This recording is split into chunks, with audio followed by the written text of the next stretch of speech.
নমস্কার, সকল ভক্ত বন্ধুদের সাদর আহ্বান জানাই বেদান্ত দর্শন ফেসবুক পেজে। বেদান্ত দর্শন ফেসবুক পেজে আমরা দামোদর মাস, দামোদর ব্রত উপলক্ষে ভাগবত কথা শুনছি। আজকে আমাদের ভাগবত প্রসঙ্গের 49তম দিন, 19 দিন আজকে আমরা ভাগবত প্রসঙ্গ শুনছি। সকল ভক্ত বন্ধুদের সাদর আহ্বান জানাই। প্রথমেই সোমাকে দেখতে পাচ্ছি। স্বপ্নাদি, সোমা, শুভ সকাল। আর ঠাকুর মায়ের শ্রী চরণে সাষ্টাঙ্গ প্রণাম নিবেদন করে শ্রী গুরুদেবকে স্মরণ করে আমরা শুরু করছি আজকের প্রসঙ্গ। শর্মিলাদি শুভ সকাল, স্বপ্নাদি শুভ সকাল। এই রাসলীলা প্রসঙ্গে প্রথমেই মনে পড়ে স্বামী বিজ্ঞানানন্দজি মহারাজ। তিনি তখন তার স্মৃতিচারণে বলছেন, তিনি তখন কলেজের ছোকরা। তো একদিন ঠাকুর তাকে ওই দক্ষিণেশ্বরের ঘরে এই রাস প্রসঙ্গ বলছেন। বলতে বলতে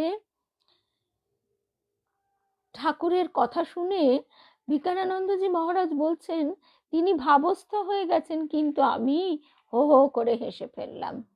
ঠাকুর বলছেন যে দাপরে আমি এই কৃষ্ণ রূপে গোপীদের নিয়ে প্রেমের লীলা খেলা দেখিয়েছি।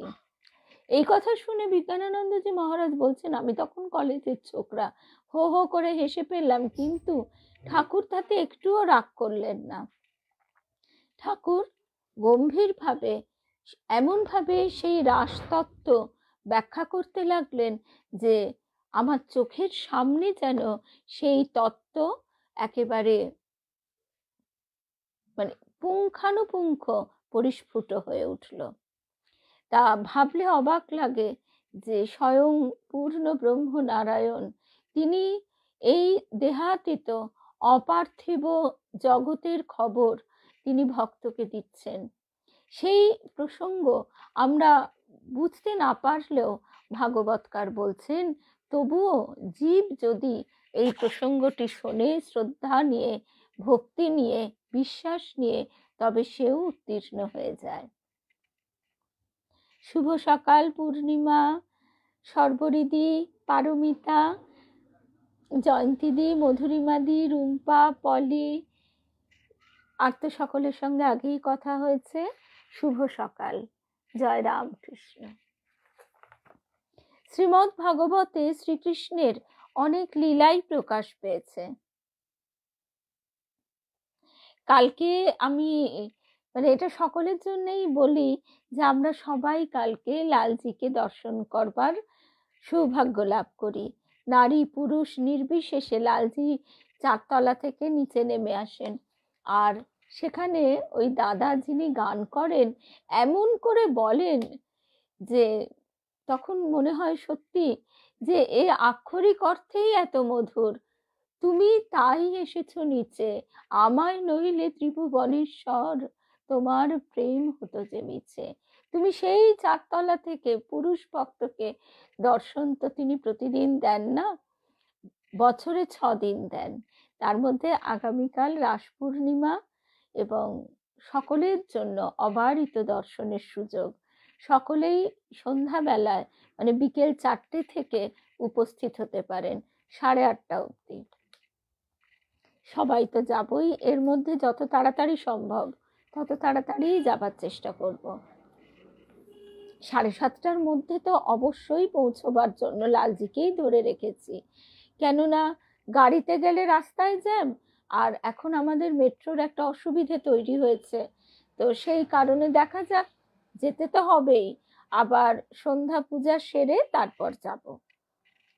শুভ সকাল মিনুদি, বিলাসপুরের দিদি, শুভ সকাল। তো শ্রীমদ্ ভাগবতে শ্রীকৃষ্ণের অনেক লীলাই প্রকাশ পেয়েছে। তার মধ্যে রাসলীলা সর্বোত্তম। কেবল রাসলীলা কেন, ভগবানের কোনো লীলাই প্রাকৃত বুদ্ধি দিয়ে অনুভবে আসবে না। সত্যি কথাই, আমরা যদি সেই রকম ভাবে চিন্তা করি সীমাবদ্ধতার কথাটা ভুলে যাই তো অহংয়ের জন্য। আমরা কি ভাবি এটা কখনো হতে পারে? ওসব গল্প। যে যেই বসুদেব কৃষ্ণকে কোলে নিল অমনি সব ঘুমিয়ে পড়ল প্রহরীরা, অমনি সব খুলে গেল শৃঙ্খল। যমুনা নদী সে তখন নিজেকে সরিয়ে নিল, রাস্তা হয়ে গেল, কালীয় নাগ ছাতা ধরলো। এইসব তো গল্প কথা, বাচ্চা বলে বাচ্চাদের ভোলাবার জন্যে। ঠিক এটাই হয়, আমরা আমাদের অহং দ্বারা তাড়িত হয়ে সীমাবদ্ধতাটাকে তো বুঝতে পারি না। কি সুন্দরভাবে ভাগবতকার তাই ব্যাখ্যা করছেন যে আমাদের হৃদয়ে যদি আমরা শ্রীকৃষ্ণকে ধারণ করি, তখন আমাদের ভিতরের অহংকার, কাম, ক্রোধ, লোভ, মোহ, মদ, মাৎসর্য এইগুলি তখন নির্জীব হয়ে ঘুমিয়ে পড়ে। এগুলি আর মাথা চাড়া দিতে পারে না, আর মোহের শৃঙ্খল খুলে যায়, পথ হয়ে যায়। কিভাবে হবে তা আমরা জানি না। তিনি অঘটন ঘটন পটীয়সী, সেই অঘটন ঘটন পটীয়সী মহামায়া তিনি পথ খুলে দেন।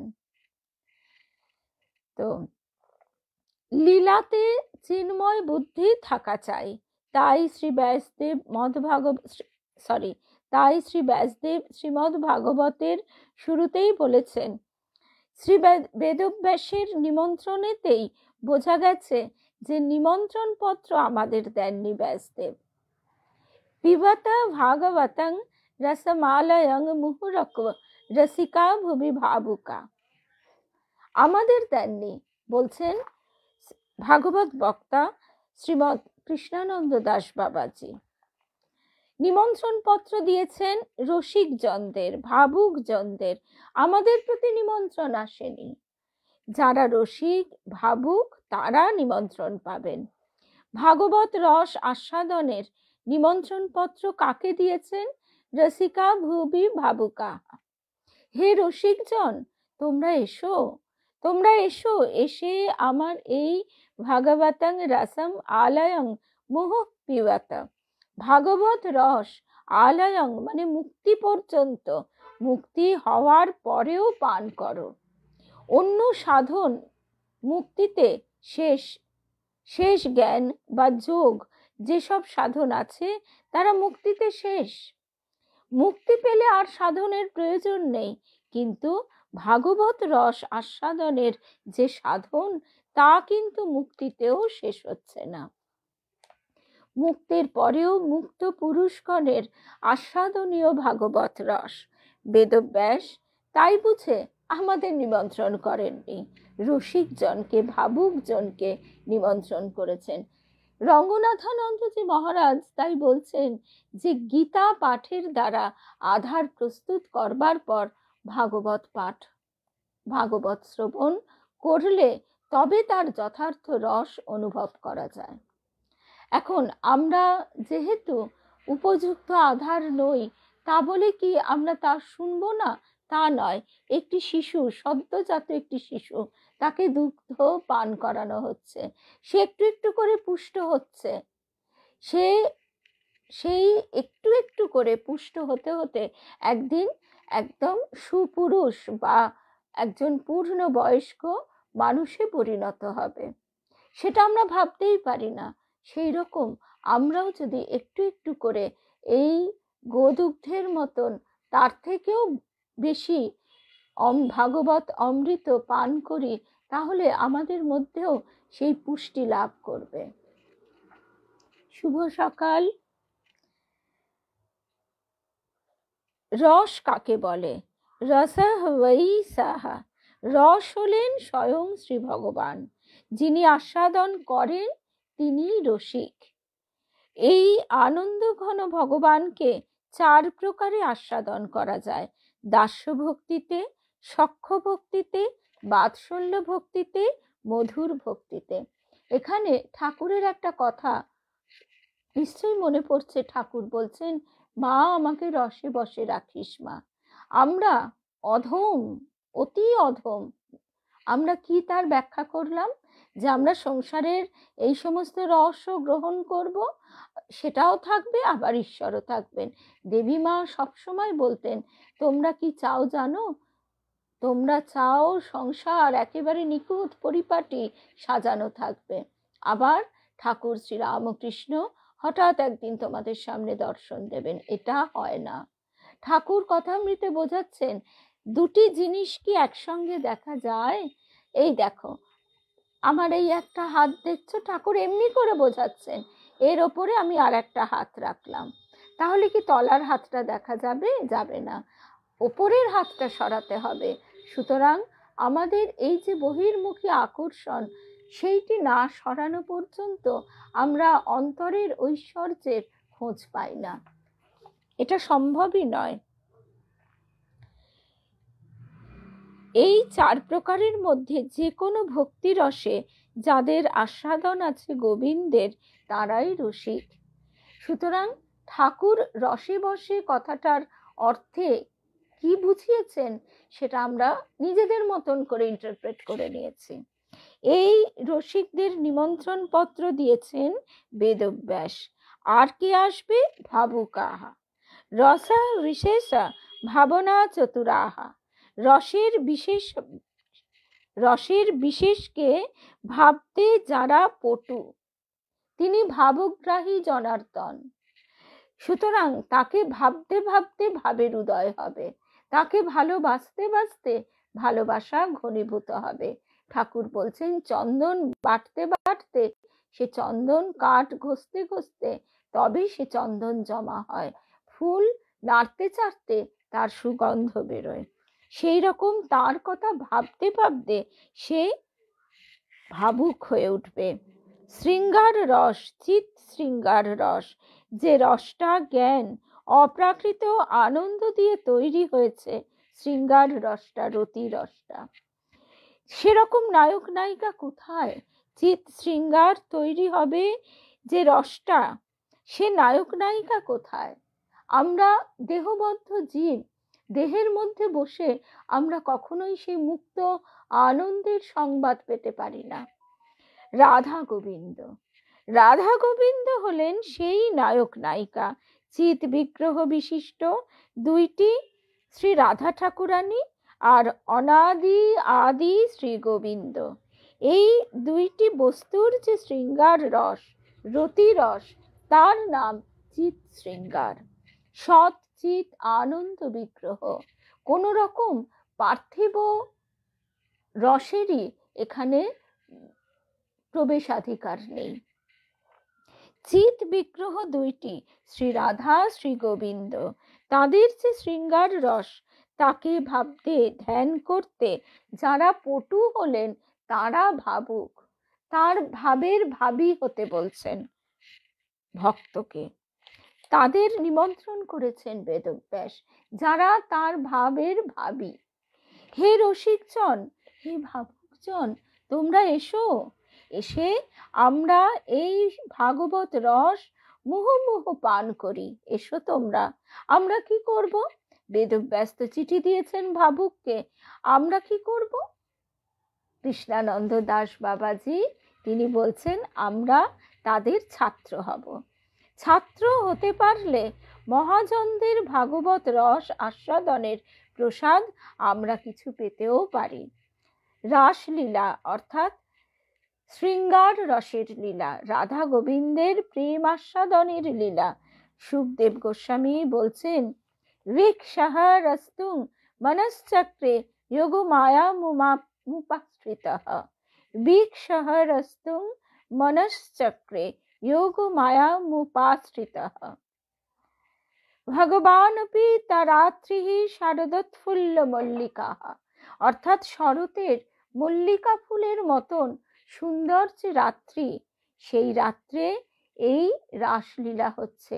দর্শন করো ভিক্ষাহ, দর্শন করো। যোগমায়াকে আশ্রয় করে এই রাসলীলা সংঘটিত হচ্ছে।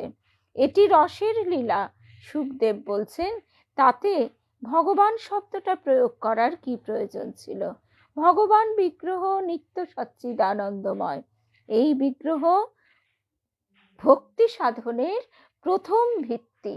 বিগ্রহ ছাড়া আমরা নিরাকারের মধ্যে আগেই প্রবেশ করতে পারি না। ঠিক যেমন আমরা হাত বুলোচ্ছি অক্ষরে, আমরা নিশ্চয়ই MA ক্লাসের লেখাপড়া বুঝতে পারবো না, ঠিক তেমনই যার এ বোধটা পাকা হয়নি তার ভক্তি সাধনটা নড়বড়ে হবে। তাই আমরা কি করি, আমরা আমাদের বুদ্ধির দ্বারা আবৃত হয়ে, মনুষ্য বুদ্ধি দ্বারা, জীব বুদ্ধি দ্বারা, মায়ামোহ দ্বারা আবৃত হয়ে আমরা প্রথমেই মনে করি আমরা আধ্যাত্মিক বিষয়ে অত্যন্ত উচ্চ স্তরের যে তত্ত্ব সেগুলি বুঝতে পেরে গেছি, কিন্তু তা হয় না। ঠিক এমন ঘটনাটি, আমি আবারও ক্ষমা চেয়ে নিচ্ছি, মহারাজজির নাম আমি বলতে পারবো না, বিজ্ঞানী সত্যেন্দ্রনাথ, সত্যেন্দ্রনাথ বসু, তিনি একদিন এসেছেন মঠে। তার বন্ধু সম্ভবত রাজা মহারাজ কি শরৎ মহারাজ, তা দুজনে কথা বলছেন। বলতে বলতে মহারাজজি বলছেন যে, মহারাজজিকে বিজ্ঞানী বলছেন, দেখো ভাইয়া, তোমাদের এই যে সব তত্ত্বগুলি, এগুলি কিন্তু সাধারণ মানুষ বোঝে না, আর আমাদের যে বিজ্ঞানের তত্ত্ব তা কিন্তু তুমি হাতে কলমে প্রমাণ করতে পারবে।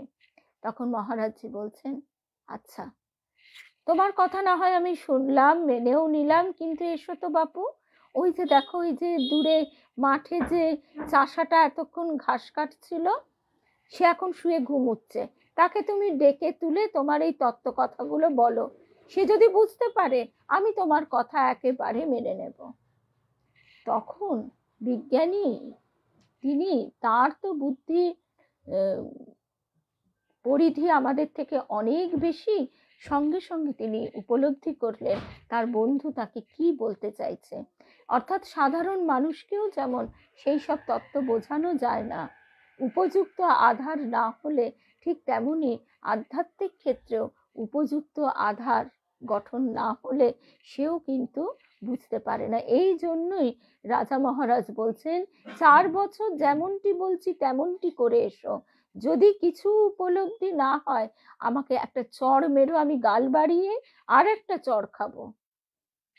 তা এই রকম হচ্ছে বোধের জায়গাটা। এই বিগ্রহ নিত্য, যদিও আমরা বলি ভগবানের উপাদান সৎ চিত আনন্দ, আসল তত্ত্ব নিরাকার, কিন্তু সাধকের হিতের জন্য তিনি আকার ধারণ করেছেন, রূপ ধারণ করেছেন। ভক্তিহীনে সেই অনন্ত সচ্চিদানন্দ সাগর বিগ্রহ মূর্তি নিয়েছে। রূপে কল্পনা মানে সত্যতা নেই, নিত্যতা নেই, তা তো বলা যাবে না। সৎ চিত আনন্দ যাই আমরা বুঝতে যাই না কেন, আমাদের তার সঙ্গে একটা বিশেষণ চাই। খাঁটি সৎ, খাঁটি চিত, খাঁটি আনন্দ কি আমরা জানি না। আমরা বহির্মুখী আকর্ষণ থেকে আনন্দ লাভ করবার চেষ্টা করি, যা কিনা ক্ষণস্থায়ী। সৎ মানে নিত্য বর্তমানতা, এ তো চোখের বস্তু নয়। চিত মানে জ্ঞান, জ্ঞান বলতে আমরা বলি কিসের জ্ঞান? খাঁটি জ্ঞান কি? শুধু জ্ঞান কি তাই তো আমরা জানি না। আনন্দও তাই। আনন্দ বলতে আমরা বলি কিসের আনন্দ? অর্থের আনন্দ, বিত্তের আনন্দ, পুত্রের আনন্দ, কিছু একটা আমাদের বিশেষণ চাই, তা না হলে আমরা শুধু আনন্দ বুঝি না। এই নিরুপাধি সৎ, নিরুপাধি চিত, নিরুপাধি আনন্দ বুঝি না, কারণ মায়ার সৃষ্টির মধ্যে এটা হয় না। তাই তো ঠাকুর বলছেন, মহামায়া পথ ছেড়ে না দিলে আমরা প্রবেশাধিকারই পাই না। মায়ার সৃষ্টির বাইরে একটা নিরুপাধি সৎচিত আনন্দ আছে, মায়ার রাজ্যের বাইরে, সেইখানে তো আমরা যেতে পারি না, সেইখানেই রাসলীলা। তাকেই ব্রহ্ম শব্দে, পরমাত্মা শব্দে, ভগবান শব্দে অভিহিত করা হয়েছে। এই হলো ভগবানের তত্ত্ব সংজ্ঞা। এইবারে এইখান থেকে আমরা শোনার পর এবার আমরা আসছি গীতানন্দজি মহারাজের কাছে।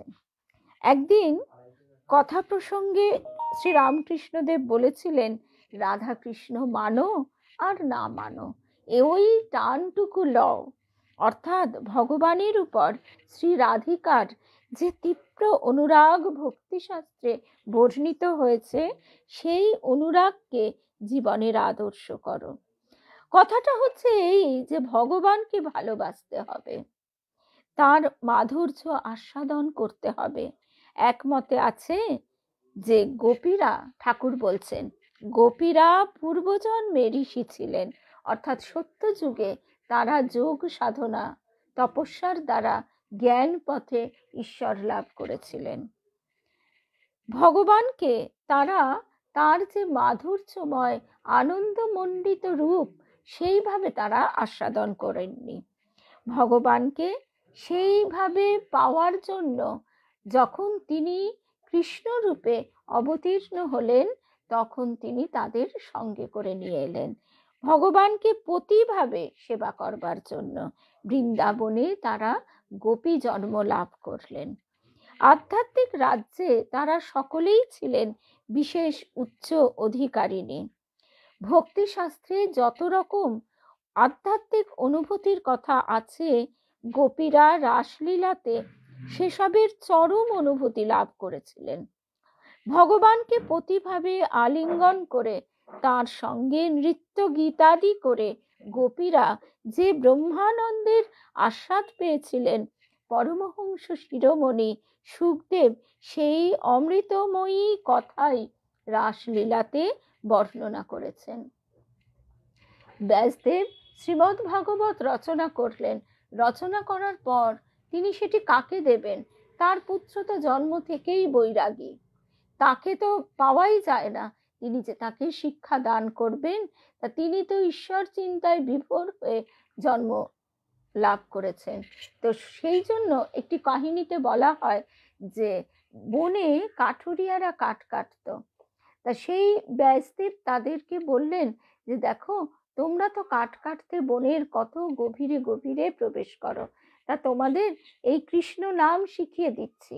তোমরা এই কৃষ্ণ নাম গাইতে গাইতে কাঠ কাটবে, আর দেখবে যে তোমাদের এই গান শুনে অনেকেই মোহিত হবে, কিন্তু এমন একজন মোহিত হবে যে কিনা তোমাদের আর কোনো মতেই ছাড়তে চাইবে না।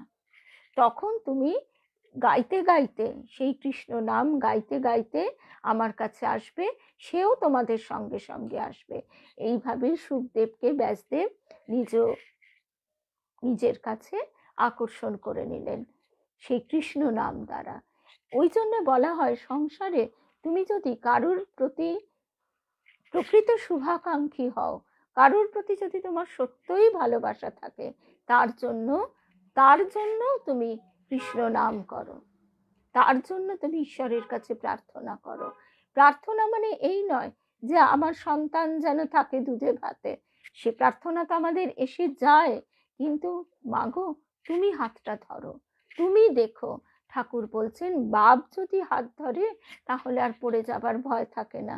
আমাদের দেবী মা বলতেন, দেখো তুমি কি চাইবে, তুমি কি জানো তোমার পক্ষে কোনটা ভালো কোনটা মন্দ? তুমি জানো না।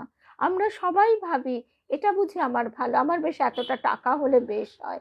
আমরা ভাবি আমাদের বেশ গাড়ি বাড়ি হলে ভালো হয়, বন্ধু বান্ধব হলে ভালো হয়, কিন্তু কিসে ভালো হয় সেটা সত্যি আমরা জানি না।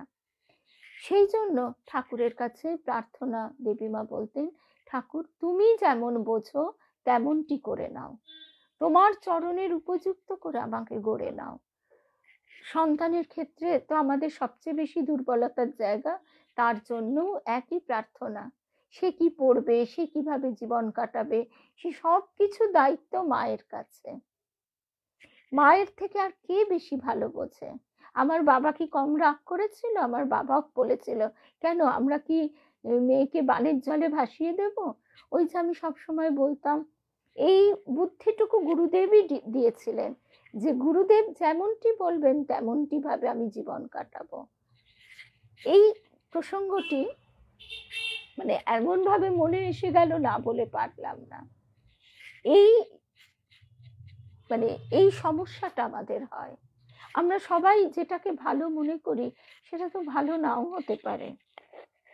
এই বুদ্ধিটা তিনি যদি না দেন আমাদেরকে, আর অমনি অমনি হয়, সবই তিনি। এখন আমরা এবার শুনি যে কথা, আর এই যে কথাটার কি সুন্দর নৃত্য গীতাদি করে গোপীরা যে ব্রহ্মানন্দের আস্বাদ পেয়েছিলেন পরমহংস শিরোমণি সুখদেব, সেই অমৃতময়ী কথাই রাসলীলাতে বর্ণনা করেছেন। আসলে নৃত্য গীত এমন একটি কলা, যে কলার মাধ্যমে খুব সহজে আমাদের মন উচ্চ স্তরে উত্তীর্ণ হয়। খুব সহজে গানের মধ্যে দিয়ে, নৃত্য, ছবি আঁকা, অর্থাৎ এই শিল্পের মধ্যে দিয়ে আমরা খুব তাড়াতাড়ি তাকে লাভ করতে পারি। কিন্তু সাধকের সঙ্গে শিল্পীর একটা তফাৎ থেকে যায়। সাধক সেইটি জেনে বুঝে করে অধিকাংশ ক্ষেত্রেই, শিল্পী কিন্তু করে না। শিল্পী অধিকাংশ ক্ষেত্রেই সেটা করে না। সেই জন্য সে অনেক সময় দেখা যায় আবার অন্ধকারের মধ্যে যেন নিজেকে হারিয়ে ফেলে, অথবা একটা আলো অন্ধকারের মধ্যবর্তী অবস্থায় তাকে ঘুরপাক খেতে হয়। মনের এই কঠিন অবস্থাটা খুব পীড়াদায়ক। কিন্তু যে সঠিক বুঝেছে, যার এই বোধটি হয়েছে ঠাকুরের এই যে কথাটি, ঈশ্বর লাভী মনুষ্য জন্মের উদ্দেশ্য, এই কথাটি তাকে যখনই বারে বারে বারে বারে তার মনের মধ্যে জেগে উঠবে, তত সে নিজেকে তার চরণে সমর্পণ করবার জন্য ব্যাকুল হবে। তা না হলে কি হয়, এই কলাবিদ্যাগুলি আমরা লোকের কাছে প্রদর্শন করবার জন্য, জগতের কাছে প্রদর্শন করবার জন্য ব্যস্ত হই। রাসলীলা ভগবানের অপ্রাকৃত প্রেমময়ী লীলা হলেও এতে প্রাকৃত রসের, জাগতিক স্ত্রী পুরুষের মিলন রসের সাদৃশ্য আছে। আমাদের এখানে গীতানন্দজি মহারাজ খুব সুন্দরভাবে ব্যাখ্যা করে বলছেন, আমাদের কোনো জিনিস বুঝতে গেলে জাগতিক জিনিস দিয়েই বুঝতে হবে। যেমন বিন্দু, জ্যামিতিতে বিন্দু, এর তো কোনো অস্তিত্ব নেই, অথচ আমরা একটা পেন্সিলটা আবার খুব ছুচলো করে, সরু করে, সূক্ষ্ম করে কাগজের উপর একটা ডট দিয়ে বলি এই হলো বিন্দু, কিন্তু বাস্তবিক বিন্দুর কোনো অস্তিত্ব অবস্থান দেখা যায় না।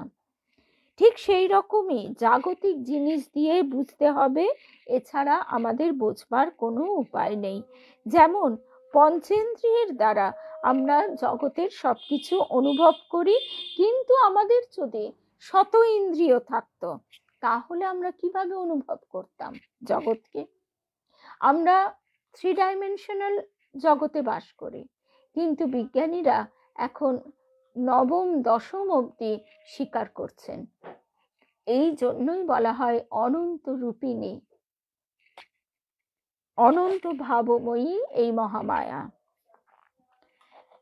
সেই রকম রাসলীলাকে যখন আমরা আমাদের বুদ্ধিবৃত্তি, আমাদের বোধ, মন দ্বারা বিচার করি, তখন আমাদের ওই শৃঙ্গার রসের কথাই মনে পড়ে, অর্থাৎ নারী পুরুষের যে প্রেমের কথা। কিন্তু ঠাকুর বলছেন, তোমরা যে প্যাম প্যাম করো, তোমরা প্রেমের বোঝো কি? প্রেম হয়েছিল শ্রী চৈতন্যের। নরেন্দ্রনাথ বলরাম বাবুর বাড়ির সেই ঝুল বারান্দায় তার চোখ একদম লাল, মুখ লাল হয়ে গেছে, চোখ দিয়ে টপ টপ করে জল পড়ছে। লাটু মহারাজ বলছেন, কি হয়েছে? লোরেন দাদা, লোরেন ভাই, কি হয়েছে বলে এসে ধাক্কা দিচ্ছে। নরেন্দ্রনাথ বলছেন, আর কি হয়েছে, সেই যে আমার মনটা সে নিয়ে নিয়েছে, সেই জন্য সে আমাকে ছুটিয়ে মারছে। এই জগতের প্রতি যে প্রেম তিনি ঢেলে দিয়েছেন, সেই প্রেম স্বামীজিকে চিরকাল ছুটিয়ে মেরেছে। স্বামীজি বলছেন যে একটা জীবেরও যদি উদ্ধারের জন্য আমার একটা শতবারও জন্ম নিতে হয়, তাতেও আমার দুঃখ নেই। সেই জাগতিক ভাবের লেশ মাত্র কিন্তু রাসলীলায় নেই। এইটাই আমরা কিছুতেই বুঝতে পারি না। সেই শ্রদ্ধা, বিশ্বাস, বোধ তার কাছে প্রার্থনা করতে করতে তবে আমরা সেটা হয়তো কিঞ্চিত লাভ করি। রাসলীলা হচ্ছে মুক্তিদায়িনী। ভক্তি এবং মুক্তি এই রসই লীলার একমাত্র রস। তাছাড়াও মনে রাখা দরকার যে আজন্ম সংসার বিরাগী পরমহংস শিরোমণি সুখদেব এই লীলার কথা বলছেন মহারাজ পরীক্ষিতকে, যার কয়েকদিন পরেই মৃত্যু হবে, আর সেখানে উপস্থিত রয়েছেন অসংখ্য মুনি ঋষিরা।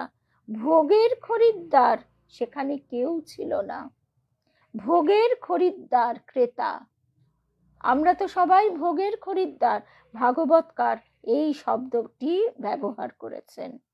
সুতরাং ওই পরিস্থিতিতে জাগতিক ভোগবিলাসের কথা কেই বা বলবে আর কেই বা শুনবে? ব্রহ্মর্ষি সুখদেব এই রাসলীলা বর্ণনা করবার পর শেষ কথা বলেছেন। শ্রীকৃষ্ণের এই রাসলীলা যে শ্রদ্ধার সঙ্গে বলবে অথবা শুনবে, সে হৃদরোগজনিত কাম থেকে মুক্ত হয়ে ভগবানের পরাভক্তি লাভ করবে। আমাদের এই যে হৃদয় কেন্দ্রটি, এই হৃদয় কেন্দ্রে দেবীমা, এখন তাই বুঝতে পারি, দেবীমা বলতেন, আমরা ভাবি তো যে কারোর ভেতরে যদি আবেগ থাকে সেটা একটা বেশ গুণ না, দেবীমা সব সময় বলতেন আবেগে চললে চলবে না। আবেগের দ্বারা চালিত হলে আমাদের সমস্ত ভাবটা বহির্মুখী হয়, জগতের দিকে হয়। সেইটি যখন আমরা ধারণ করে ঊর্ধ্ব দিকে গুরু কৃপাতেই চালিত হয়, অবশ্যই চালিত হয়, তখন সেইটি ভক্তিতে রূপান্তরিত হয়। এই জন্য এই হৃদয় ক্ষেত্রটি বিশেষ গুরুত্বপূর্ণ। আবেগের সঙ্গে এই জন্যে নরনারীর প্রেমে এত বিকৃত ভাব দেখা যায়। কেউ কখনো মানে ভালোবেসে, আমরা বলি আমি ভালোবাসছি, কিন্তু তারপর দেখা যায় তার প্রতি আমরা কত দুর্ব্যবহার করে থাকি, তাকে আঘাত দিই ইত্যাদি ইত্যাদি। কিন্তু যথার্থ প্রেম, মেরেছ কলসির কানা, তাই বলে কি প্রেম দেব না? এখন আমরা সেটা করতে পারি না। আমাদের ঠাকুর আবার সেখানেও শিক্ষা দিচ্ছেন কি, যে ও খুড়ো এসো বসো তামাক খাও বলে আস্তে আস্তে সরে এসো, অথবা সব জলে ঠাকুর বলছেন দেব সেবা হয় না। এইভাবে আমরা একবারেই তো আর ওই অবস্থায় পৌঁছবো না, মেরেছ কলসির কানা তাই বলে কি প্রেম দেব না? সেই জন্য নিজেকে গঠন করবার জন্য নিজের চারদিকে বেড়া দিতে হয়। গাছ যখন ছোট থাকে তখনই তাকে ছাগলে গরুতে মুড়ে খায়, কিন্তু সেই গাছ যখন বৃক্ষে পরিণত হয় তখন সেখানে গরু ছাগল কেন, হাতিও বেঁধে রাখা যায়। ঠাকুর কতভাবে বোঝাচ্ছেন। সেই জন্য আবেগ দ্বারা তাড়িত নয়, আবেগকে অন্তরে ধারণ করে তাকে ভক্তিতে রূপান্তরিত করবার জন্য শ্রী গুরুদেবের কাছে, ঠাকুরের কাছে, মায়ের কাছে প্রার্থনা। মা মহামায়া, এবার আমাদের পরম সৌভাগ্য যে মহামায়া স্বয়ং মা রূপে আমাদের কাছে এসেছেন। মা আমাদের তো কখনো ভুল পথে নিয়ে যাবেন না, ভুল পথে ঠেলে দেবেন না। আমরাই ভুল পথে ওই দুহাত পশারি, দূরে চলে যেতে দুহাত পশারি ধরে টেনে কোলে নিয়েছো। আমরাই বহির্মুখী আকর্ষণে কত ভুলভাল কাজ করে বেড়াচ্ছি, কিন্তু তবু তুমি আমাদের আকর্ষণ করে কোলে টেনে নিচ্ছ। যদি বা যাই বলে গেছি, তুমি তখনও বলেছ যে যদি বিপদে পড়ো মা মা বলে ডেকো। আহা, কত অপরাধ করেছি আমি তোমারই চরণে মাগো। তো তার সেই জন্য মায়ের কাছে প্রার্থনা। ঠাকুর বলছেন যে ওর আঁচলে ব্রহ্ম জ্ঞানের চাবিটি বাঁধা। ব্রহ্মর্ষি সুখদেব এই রাসলীলা বর্ণনা করবার পর শেষ কথা বলেছেন, শ্রীকৃষ্ণের এই রাসলীলা যে শ্রদ্ধার সঙ্গে বলবে অথবা শুনবে, সে হৃদরোগজনিত কাম থেকে মুক্ত হয়ে ভগবানের পরাভক্তি লাভ করবে। এই প্রাপ্তি কি কখনো জাগতিক ভোগবিলাসের আলোচনায় লাভ করা সম্ভব? এই যে নারী পুরুষের পারস্পরিক আকর্ষণ, আমাদের ওই যে স্থূল আকর্ষণ চলে যায়, অনেক তাড়াতাড়ি যায়, কিন্তু সূক্ষ্ম আকর্ষণগুলো যেতে চায় না। ঠিক সেই রকম নারী পুরুষেরও হয়তো দৈহিক আকর্ষণ থাকলো না, কিন্তু তারপরেও নানাবিধ আকর্ষণে আমাদের মন জড়িত হয়ে থাকে, আমরা সেটা বুঝতেও পারি না ক্ষেত্র বিশেষে। এই কথাটাই ঠাকুর বলছেন যে বাৎসল্য থেকে তাচ্ছল্য। রাসলীলায় স্বামীজি নিবেদিতাকে ঠাকুর বাড়িতে যেতে বারণ করেছিলেন, কারণ তাদের মধ্যে ভোগ বিলাস ছিল প্রচন্ড, এবং তাদের মধ্যে তাদের চরম উৎকর্ষতা ছিল সাহিত্য, নাটক, কলা বিদ্যায়। কিন্তু ওই যে কলা বিদ্যায় চরম উৎকর্ষতা লাভ করলেও সেখানে একটা কথা থেকে যায়। স্বয়ং রবি ঠাকুর তিনি একটি চিঠিতে বলছেন তার ভ্রাতুষ্পুত্রী ইন্দিরা দেবীকে যে আমি যা লিখেছি তা অনুশীলন করতে পারিনি। কথাটা বিশেষ প্রণিধানযোগ্য। আমি যা লিখেছি তা অনুশীলন করতে পারিনি। সুতরাং আমরা যেটুকু শুনবো, যেটুকু, তার অন্তত কিছুটাও যদি অনুশীলন করতে চেষ্টা করি। আর গুরুদেব তো আমাদের বলতেনই যে ওই ঢিমে তেতালা আর এই জন্মে এটুকু হলো, বাকিটা পরজন্মে দেখা যাবে, তাহলে হবে না, এই জন্মেই চাই। কতভাবে গুরুদেব বলতেন যে সন্তান ডেকেছে, মা এসো, তুমি কি করবে? তখন ছাদে গিয়ে জামা কাপড় তুলবে, তারপর তোমার ঘরের দরজা জানলা বন্ধ করে বিছানাটা পরিষ্কার করে তারপর তুমি কি রান্নাটা নাবিয়ে তারপরে যাবে? না, তা তো করবে না। সন্তান ডেকেছে, মা তখন সব পেলে হুড়মুড় করে আগে সন্তানের কাছে যাবে। ঠিক এমনটি চাই, তার প্রতি ব্যাকুলতা।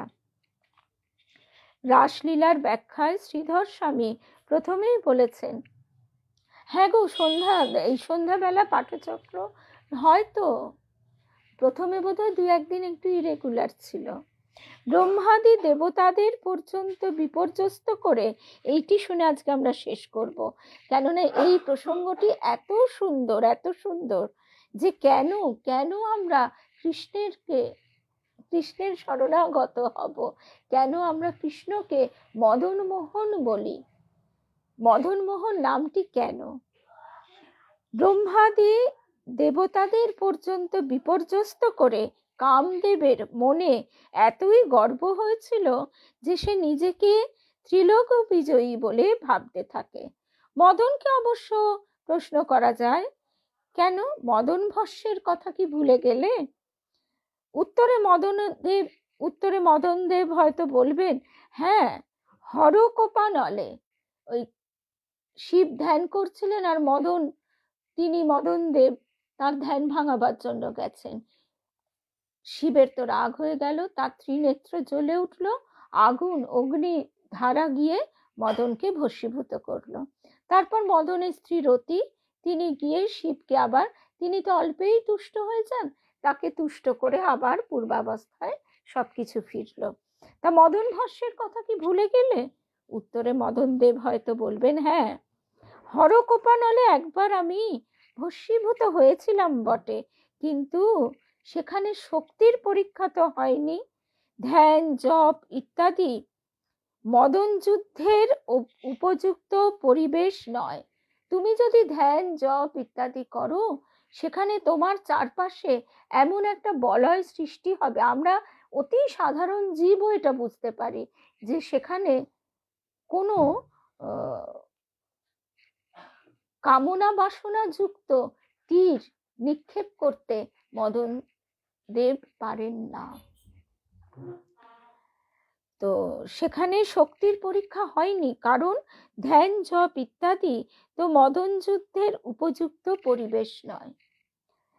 নৃত্য গীতেও আমরা দেখি কিছু কিছু গান নাচ, এর মধ্যে কি বিশ্রী চটুলতা, কি বিশ্রী ভাব, কিন্তু তারই আবার অপূর্ব ভক্তিপূর্ণ যে নিবেদন, সেটার কথাও কিন্তু অনস্বীকার্য।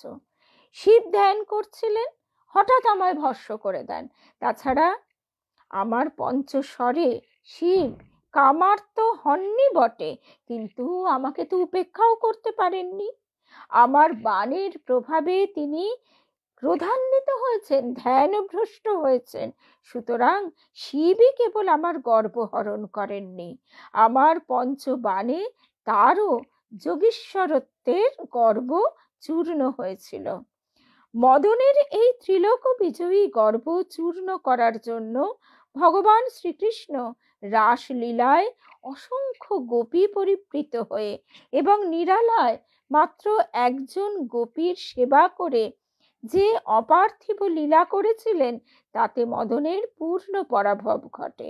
যে মদন বিশ্ব ব্রহ্মাণ্ডকে মোহিত করে, রাসলীলায় শ্রীকৃষ্ণ সেই মদনকে মোহিত করেছিলেন।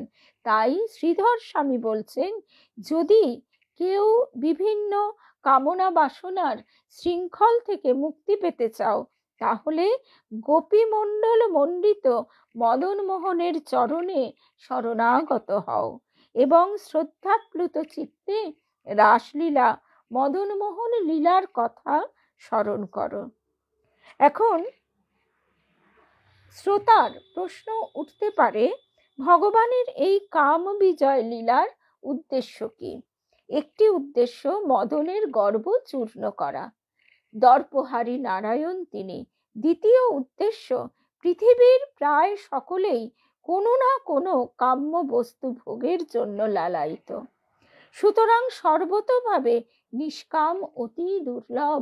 মা আমাদের একটাই আশীর্বাদ দিয়েছে, নির্বাসনা হও। গোলাপ মা, যোগীর মা বলতেন না, যে দেবী আর মানবী তোমরা তফাৎ করতে পারো না, চোখের মাথা খেয়েছো নাকি? এমন কেউ আছে, ব্রহ্মচারী সন্তানেরাও বলেন, যার কোনো বাসনা নেই?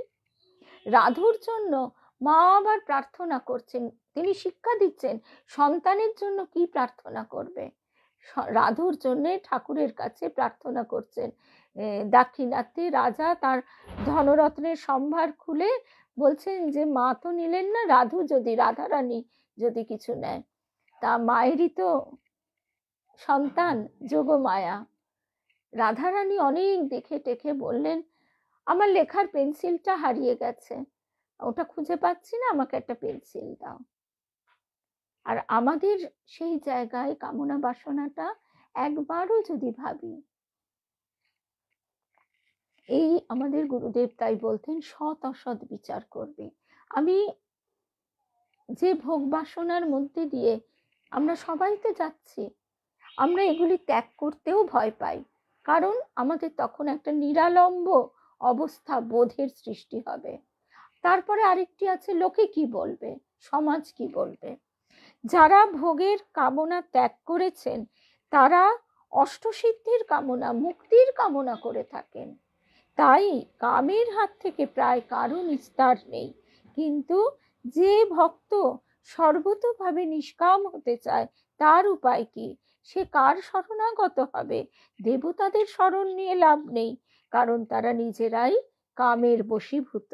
তাই ভগবান শ্রীকৃষ্ণ রাসলীলায় গোপীদের সাথে বিহার করে দেখালেন, অজেয় কামকে জয় করতে হলে রাসবিহারীর চরণে শরণাগতি একমাত্র উপায়। গুরু কৃপা হি কেবলম, গুরু কৃপা হি কেবলম। জয় রাম কৃষ্ণ, জয় রাম কৃষ্ণ।